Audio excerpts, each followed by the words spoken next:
BNP মহাসচিব মির্জা ফখরুল ইসলাম আলমগীর বলেছেন, ছাত্র জনতার গণঅভ্যুত্থানের পর বাংলাদেশে বিভিন্নভাবে চক্রান্ত ও গণতন্ত্রকে ধ্বংস করার চেষ্টা চলছে। শুক্রবার সকালে রাজধানীর জিয়া উদ্যানে জাতীয় বিপ্লব ও সংহতি দিবস উপলক্ষে মাজারে ফুল দিয়ে শ্রদ্ধা নিবেদন ও দোয়া মোনাজাত শেষে তিনি এসব কথা বলেন।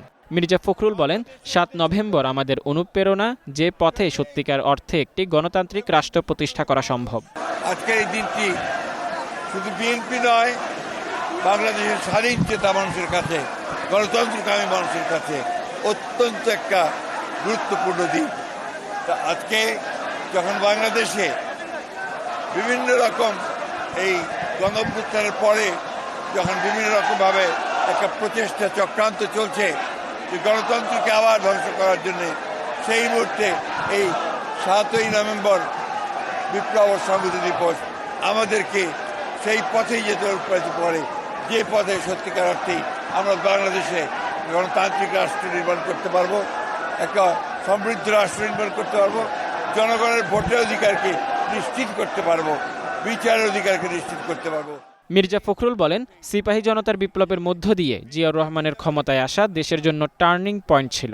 তার রাষ্ট্র পরিচালনার মাত্র ৪ বছরের মধ্যে তিনি বাংলাদেশে একদিকে রাজনৈতিক অবস্থা, অন্যদিকে অর্থনৈতিক ব্যবস্থার আমূল সংস্কার সাধন করেন। একদলীয় বাকশাল থেকে বহুদলীয় গণতন্ত্র এবং সংবাদপত্রের স্বাধীনতা নিশ্চিত করেন। এই দেশটি ছিল বাংলাদেশের অগ্রগতির একটা টার্নিং পয়েন্ট। শহীদ প্রেসিডেন্ট জিয়াউর রহমান একদলীয় ব্যবস্থা থেকে বহুদলীয় গণতন্ত্রে ফেরত নিয়ে আসেন।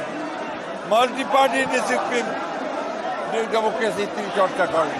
তিনি সংবাদপত্রের স্বাধীনতা দেন, বিচার বিভাগের স্বাধীনতাকে নিশ্চিত করেন এবং জনগণের গণতান্ত্রিক যে অধিকার, সেই অধিকারকে তিনি নিশ্চিত করার চেষ্টা করেন।